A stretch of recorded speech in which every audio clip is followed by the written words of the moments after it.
ರಾಜ್ಯಾದ್ಯಂತ ಸಂಚಲನ ಮೂಡಿಸಿದ ಬೀದರ್ ಪಶುವೈದ್ಯಕೀಯ ಪಶು ಹಾಗೂ ಮೀನುಗಾರಿಕೆ ವಿಜ್ಞಾನಗಳ ವಿಶ್ವವಿದ್ಯಾಲಯದ 45 ಕೋಟಿ ರೂಪಾಯಿ ಹಗರಣದ ಸಂಬಂಧ ಲೋಕಾಯುಕ್ತ ಅಧಿಕಾರಿಗಳು ಮಾಜಿ ಉಪಕುಲಪತಿ ಸೇರಿ 6 ಮಂದಿಯನ್ನು ಬಂಧಿಸಿದ್ದಾರೆ.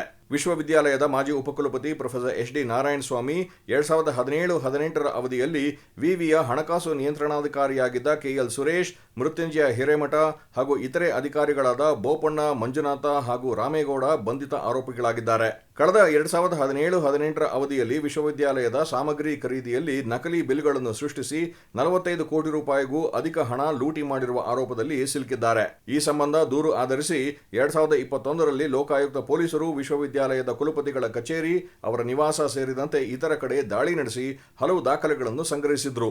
ಇದರ ಆಧಾರದಲ್ಲಿ ಲೋಕಾಯುಕ್ತ ಪೊಲೀಸರು ತನಿಖೆಯನ್ನು ತೀವ್ರಗೊಳಿಸಿ ಕಳೆದ 2025ರ ಸೆಪ್ಟೆಂಬರ್ 10ರಂದು ಏಕಕಾಲಕ್ಕೆ ರಾಜ್ಯದ 25ಕ್ಕೂ ಹೆಚ್ಚು ಕಡೆಗಳಲ್ಲಿ ದಾಳಿ ನಡೆಸಿ ಪ್ರಮುಖ ದಾಖಲೆಗಳನ್ನು ವಶಪಡಿಸಿಕೊಂಡಿದ್ದರು.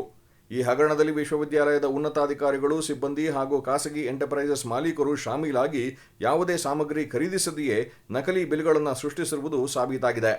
ಇದೀಗ ಬೀದರ್ ಜಿಲ್ಲಾ ಸತ್ರ ನ್ಯಾಯಾಲಯ ವಾರಂಟ್ ಹೊರಡಿಸಿದ ಬೆನ್ನಲ್ಲೇ ಲೋಕಾಯುಕ್ತ ಪೊಲೀಸರು 6 ಮಂದಿಯನ್ನ ಬಂಧಿಸಿದ್ದಾರೆ.